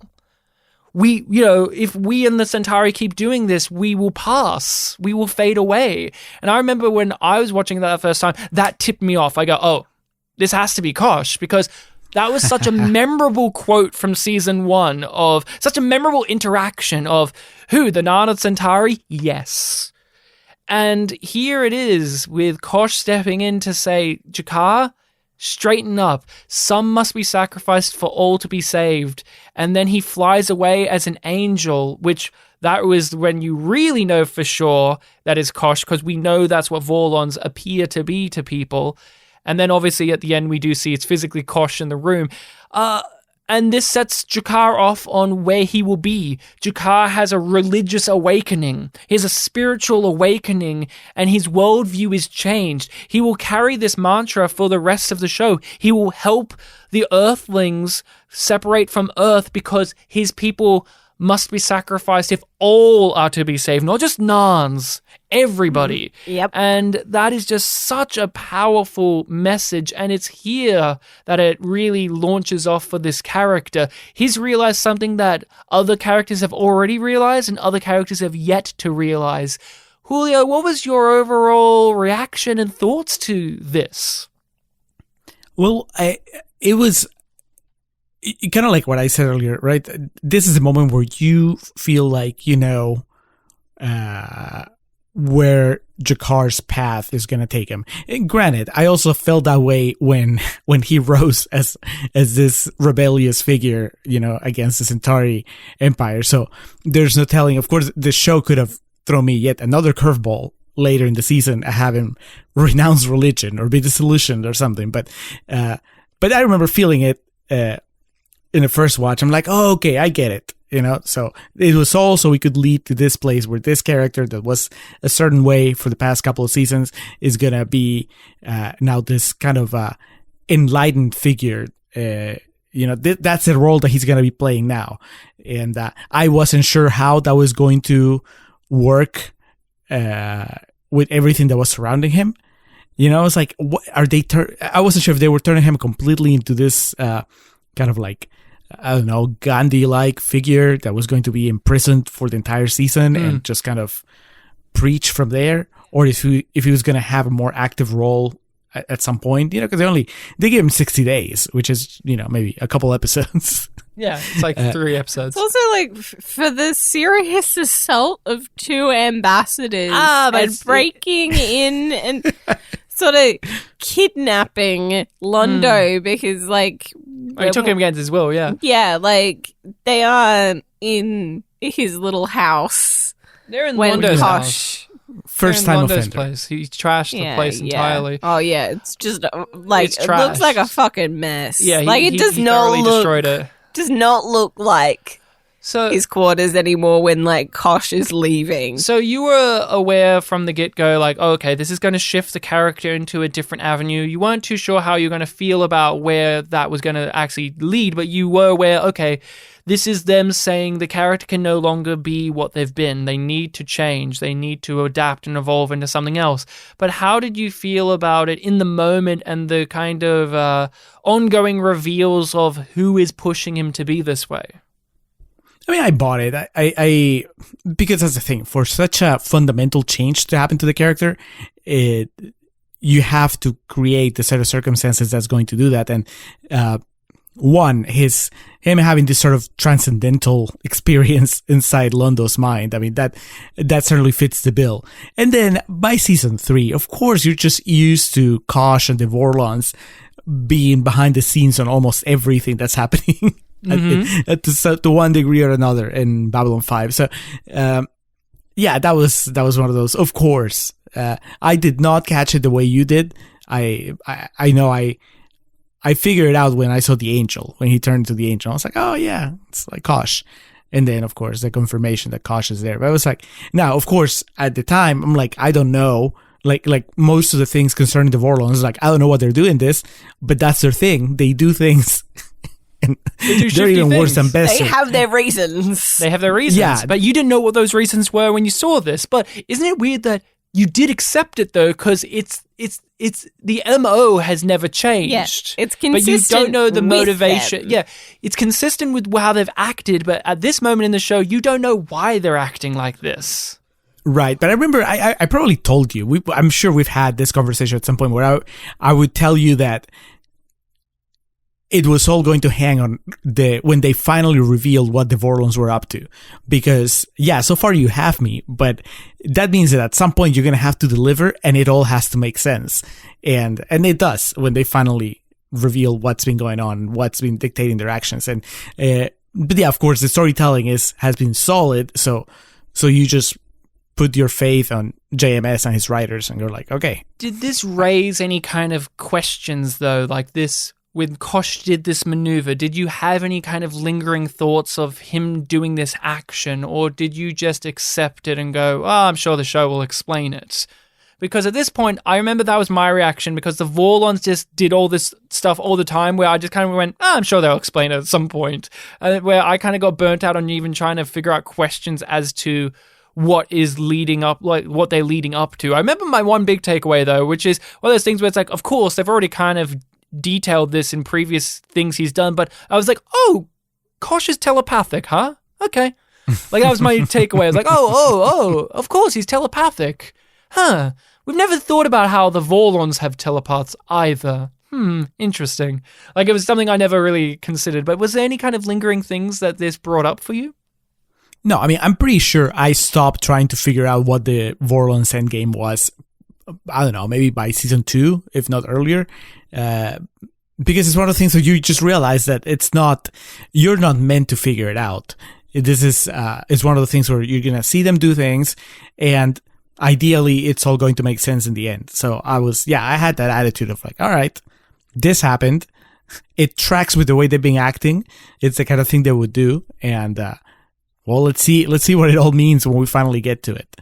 I am wondering, though, Rachel and Julio, we know that the shadow conflict, the war, is a war of ideology, order, and chaos.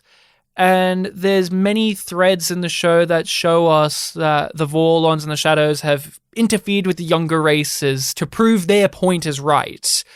And the show eventually says, get the hell out of our galaxy, we're going to figure it out for ourselves. But I am wondering how you both feel about the fact that G'Kar has become this wonderful hero of this show, like this magnificent presence, this enlightened being, this someone who has had the kind of best, arc in terms of becoming a good person. But in that, it is because the Vorlon ideology was thrust upon him without him realizing it. And in turn, doesn't it kind of prove that the Vorlons had a point? Rachel? Yes and no. They interfered with him.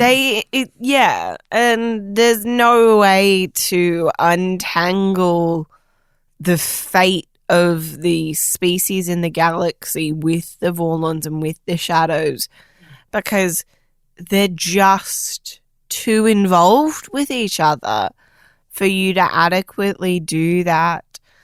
And I do have trouble being like, damn you Vorlons, because I'm like, I love where G'Kar goes because of this moment. Yeah. Because of the path that the Vorlons put him on. But I also love that he also gets to a point where he's like, I need to think about what this means. Yeah. I just always find it such an interesting thing that the show doesn't really hit on heavily, but it's always kind of there, which is Londo is still affected by the Shadows even after they've left. Like, that stain is upon him and he's trying to clean it up. While G'Kar, he is affected by and maneuvered by the Vorlons here, and we see that it actually does a world of good. Doesn't change, doesn't cure his people, but he is changed, he is redeemed, and he has found solace. But isn't it a peace? He's a peace, but it does make me feel a little uneasy because it does further highlight how messed up the Vorlons and the Shadows were, because there's that argument of free will. There's that argument of autonomy. There's that argument of realization for oneself of G'Kar, did he earn this on his own? Yes and no. It is the Vorlons came in and gave him a pep talk and appeared as a holy figure to him, as an angel, as an angelic being, and you could argue they tricked him into becoming what he becomes. How do you feel about all this, Julio? I mean, I definitely, I think that at some point, it might have been before this episode or maybe a little bit after, where I was starting to feel like the show, I was getting annoyed by the Vorlons, just their machinations, whatever it is that we're up to. They were starting to get on my nerves, and I felt like I was feeling like the show was maybe painting them like being a little more heroic. And then, of course, once we find out the truth of everything, they're not. But I don't know that, I don't think that they're right. And I don't think that there's proof that G'Kar wouldn't have been able to find peace on its own. They just, they forced this on him. But we'll never know. That's the thing. We'll never know. Right. We'll never know. And could you say, you can get good results. You can get good things out of, doing bad things. And that doesn't mean that the bad thing you did wasn't bad. So, I don't know that it proves the Vorlons as being right or a force for good or anything. It just means that, well, in this case, but it is they're a force for their own ideology. But it does prove, and it kind of worked out in this specific case. I don't want to say they're good. What I mean is, it adds validity to the argument that they have been perpetuating since the dawn of time. And we've seen, and this is also a thing too of, we praise Babylon 5 about how it tackles faith spirituality and belief, but also it is unafraid to say that these things are manipulations by others to make things land in a certain way. I mean, Sinclair is Valen, and that's a lie. Like, he is an agent of the Vorlons. Everything that has made the Minbari who they are and make them seemingly good and fit into place was a maneuver by another alien race so that things could fall into place. And you could argue that's what G'Kar is. He's an agent unwittingly of somebody else's game, but then those people leave and G'Kar has to just do what he does on his own. I think it's just one of those things where it's like, I'm not saying it's good, I'm saying it is unsettling. It is that thing of, it adds another layer and wrinkle if you're looking at the show when you know what the Vorlons are all about and how G'Kar is to them like how they see everyone else, these children who need to be guided into place. See, they didn't believe that someone like G'Kar could make it on his own. They had to step in. They've always been here to help us. We just had to realize that they were here to help us, rather than we could look after ourselves. We're in the third age of mankind. We are fighting to save one another. We must realize we are not alone. We rise and fall together. And some of us must be sacrificed if all are to be saved. Because if we fail in this, then none of us will be saved, and the none will be only a memory. It's time for the spotlight section of the show. No. This isn't the Michael Keaton film Spotlight, which I hear, Julio, you're a big fan of that film, correct? Oh, yeah. Any movie that is about journalists exposing corruption in the church. Oh, I thought you were going to say any film about pedophiles in the church you love. And I was like, whoa, Julio, what a I was going to make that joke, and they were like, no, I don't want to do that. And then you went there anyway. I'm a coward. I don't want to do that. I'll let Ryan do it first, and then I'll say I was going to do it. The bold move. No. Spotlight is when we shine a spotlight on an actor or actress that appeared in this episode. We talk about what we thought of their performance, anything we've noticed them in. And this is a real odd thing, because we've done spotlights on actors that had appeared in previous episodes that are in this. So we couldn't do a spotlight on Jim Norton because we've already done one. We couldn't do a spotlight on Mr. Bester because we've already done one. And it's one of those where the other performers are very small and insignificant and not really leaping out. So we've kind of had to bend a little bit here, where we're going to just highlight a couple of interesting things about some of the very minor players that showed up here, because this is really a pretty tightly knit to the ensemble and recurring characters we've already met in the show before. There's no new character, new guest spot that we haven't seen before. Unlike in most episodes of B5, most episodes usually have somebody new comes in. The stranger coming aboard. Or some interesting figure that is hey, is that guy from Seinfeld in this episode? There's not as much of that happening. I just want to highlight that what was his name? Ashi? Ashi is played by the guy who pissed on the dude's rug in The Big Lebowski. Very important. Yeah, there you go. I saw instrumental in that film. He kicked off he's the inciting incident. Yep. And he was also, he's worked quite a bit. He's got 40 or 50 credits. He was in a good handful, I think 6 or 7 episodes of Deadwood. He was in season 2 of Deadwood. I'm not as familiar with Deadwood, but I know that he was kind of a recurring antagonistic figure in that show that characters had to grapple with. He was this handsome man from San Francisco, and they had to worry about him. So I noted that down. He was also in a handful of other things that we know. Most recently, he was in an episode of True Detective. So he's just a working actor. There's nothing leaping out. There's never been a big leading role that he's been in, or a series regular. Like I said, he was mostly a regular, a recurring regular in just one season of Deadwood. Other than that, like I said, he's the guy that pissed on the dude's rug. And as soon as I saw that, I chuckled. I went, I can't believe it. It's him. He pissed on the dude's rug in one of my favorite scenes in that movie. The other person of note that you had down, Rachel, was the other Psy cop. Yes. Who, nice bit of continuity for you, Julio. She was in the last episode that Bester appeared in. Played by Judy Levitt, who is in a bunch of the Star Trek movies. As like little different roles. No big characters, but like, hey, she's another Illurian, like a Whoopi Goldberg survivor, an Illurian survivor, military aid in Undiscovered Country. Yeah. Doctor Number 2 in Voyage Home. Yeah, so she's been one of those like recurring background extras and actors in some Star Treks and in other shows. Starfleet. Yes, but I thought it was interesting. I didn't realize until now that she was the same psychop from, to jog your memory, Julio, the one where we meet Bester on Mars and he's like crushing that guy's brain to get information out of him, and the guy's like trying to sing Mary Had a Little Lamb to block it, and he like, too late, I got it. And he's like, I gotta go to Babylon 5 to get the Underground Railroad.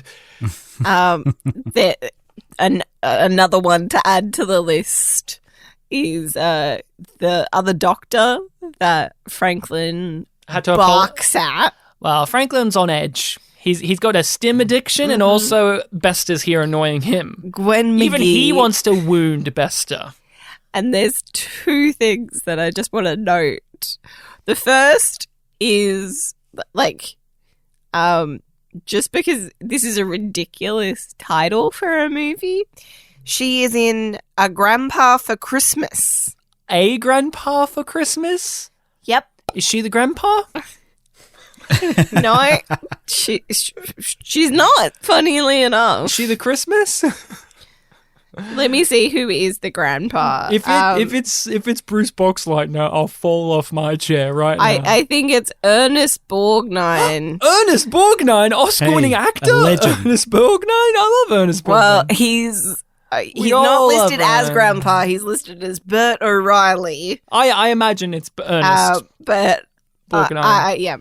I feel one of my like favorite Simpsons guest spot characters. And then the second one that I want to note for her is that he's in a. She's in? Oh, sorry. She is in The Prince and the Pauper. And do you know that movie? I know the title, but I don't know the specific film. It's in the Dylan and Cole Sprouse. Oh, the Sprouse Bros. And she's the principal in that. So she has a nice sort of link to Sandra Oh in The Big Fat Liar. Oh, we all love Sandra Oh here. This is a Sandra Oh positive podcast. We love her. She's one of our favorites. We stan Sandra Oh on this podcast. Don't you worry. If you were wondering, are we an anti Sandra Oh? We're not. She was in Grey's Anatomy, one of Rachel's favorite television shows. And the last person we have on the docket here for our spotlight was the shop owner, the guy who was getting hassled at the very beginning by the Night Watch man, who had a lot of great zingers. Yeah, I really liked him, actually. I liked how he was just like, hey, aren't you late for your bunt meeting, you little Nazi? Go away. Just him being like, hey, Captain, sorry to bother you, but actually I'm here to bother you. This guy, he felt like a real shop owner to me, where I've met that guy before. Yeah. I've met him before. It's like, you have no right to be this fully formed. And if Julio, I'm sure, will have seen him in things. If you go on his IMDb, he's that guy that was just a guest spot in all of those kind of late 80s, early 90s shows. I remember one previous time we had you on for a spotlight. You were like, oh man, I wish we were talking about this other guy because he was in these shows. And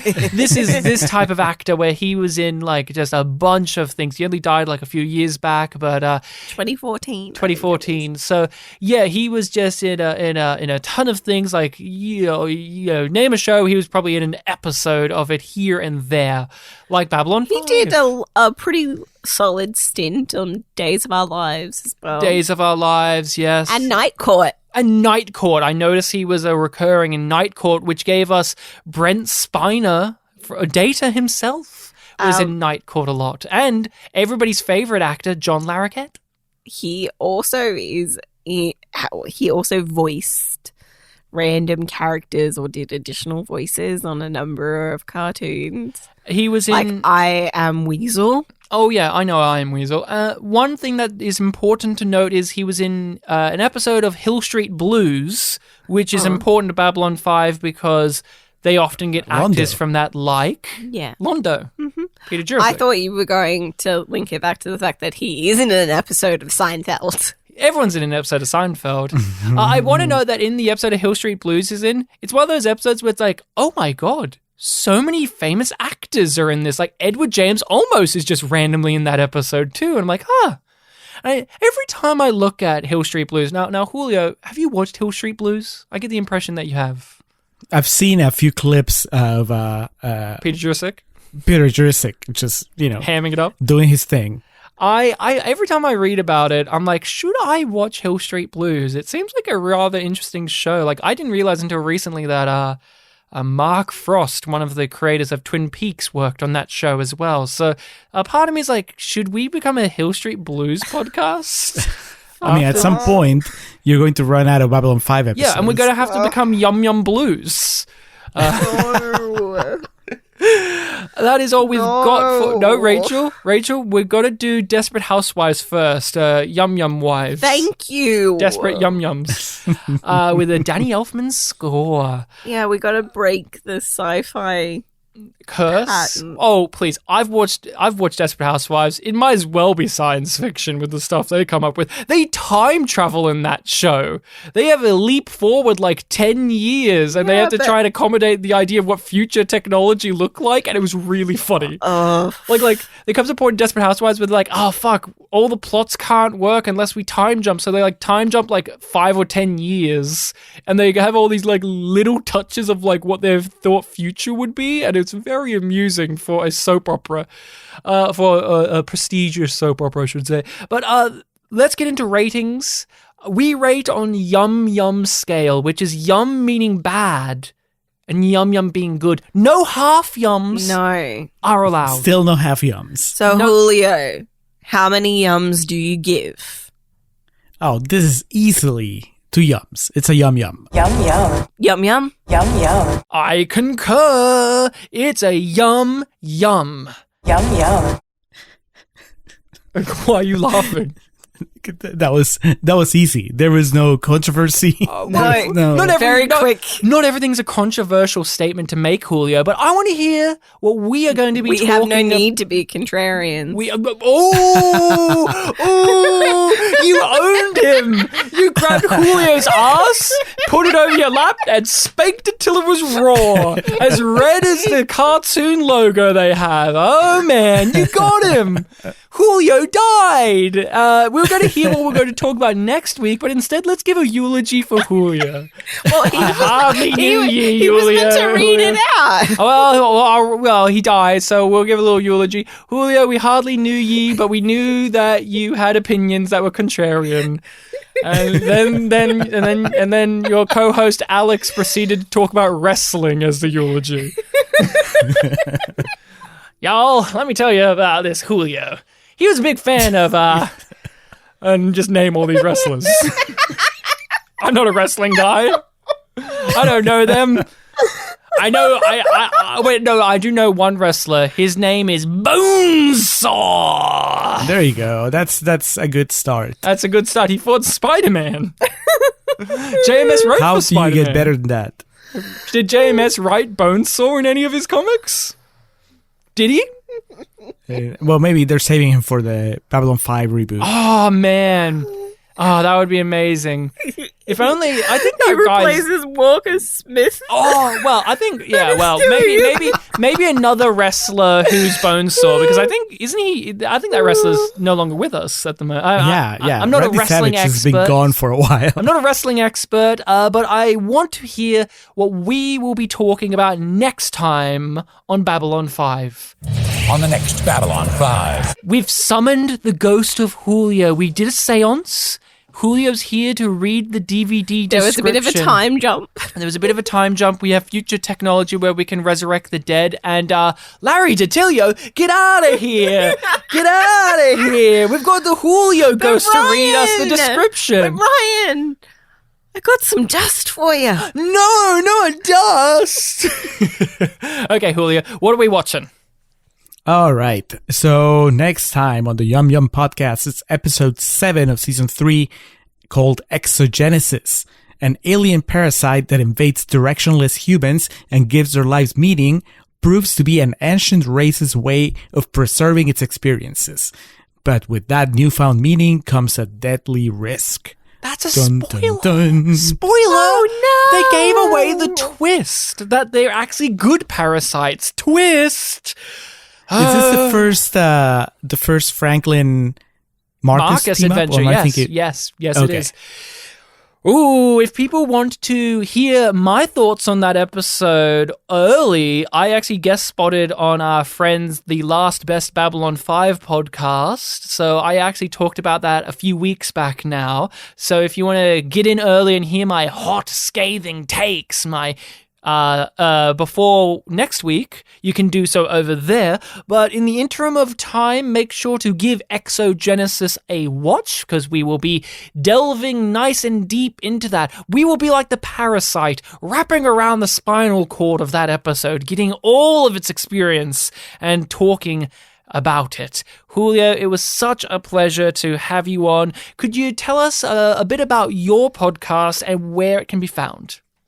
Well, at this point, after what Rachel said, what else can I say? She already did the pitch for us. Well, what happened is you died, and Alex bravely bit his lip and said, fine, I'll be a contrarian on my own. And I don't think he can do it. No. Alex? We work as a team. Alex, I couldn't do it on my own either. Do you hear that, Alex? He doesn't believe that you could do it on your own. You're too weak. Well, no, that's what the show's called, the Contrarians. It's a plural. Well, now it's a royal contrarians. Like, we Oh, are the okay. contrarians. Like, we are We all of us. Yeah. It's a royal we. Well, if you want to hear my co-host and I talk about movies that are either really fresh or really rotten on Rotten Tomatoes, you can check out our show. We pick a movie, argue against its Rotten Tomatoes score, whether we really believe, whether we really feel that way or not. And then on the second half of the show, we tell you how we really feel. So sometimes, yes, we do pretend that we like something, or we do pretend that we don't like something, just for the sake of the gimmick. And yeah, and you have, but you can rest assured that whenever I'm on this show, then you reveal how you really feel, and sometimes the takes that you guys have are super hot. That it's kind of hard to handle. Like, people are going, whoa, you just shit on this acclaimed movie in your fake segment, and then you came back to shit on it even harder? How could you? Or stuff of that nature. It's fun. But sincerely. It's fun because it is a format where you are in the first half kind of figuring out how these two hosts really feel about the movie. And then you get the whiplash a good portion of the time of, wow, I didn't really think that they would feel this way. Or you are delighted of, oh no, they actually do like this movie. I love the format of the show. I think it's really ingenious, and I think people should check it out. You guys have covered a wide slew of movies, different genres, different eras. You've done a Star Trek movie. You've done a couple of science fiction movies. I mean, Johnny Mnemonic is on there. The great I think Johnny Mnemonic is the one that brought us together. Keanu Reeves Ryan. film, yeah, the great Keanu Reeves starring Henry Rollins and Dolph Lundgren. And what a film. And Ice Cube. What a film. And a dolphin. What a movie. But yes, all of the information for Julio's show will be in the description. Make sure to follow on the social medias. We can find you under Contrarian Prime is where things are at. Contrarian Prime, yes. At On Contrarian Twitter. Prime. On Instagram. And then you can just go to our website, wearethecontrarians.com, that has all our links. And we are on all of the social medias as well under YumYumPod or YumYumPodcast. Follow us on there, interact with us on there. If you want to contact us more directly, you can do so at yumyumpod@gmail.com. Yes, we love getting emails. We've been getting some lovely emails over the last few weeks from people who are listening to the show for the first time or catching up or wanting to let us know their thoughts.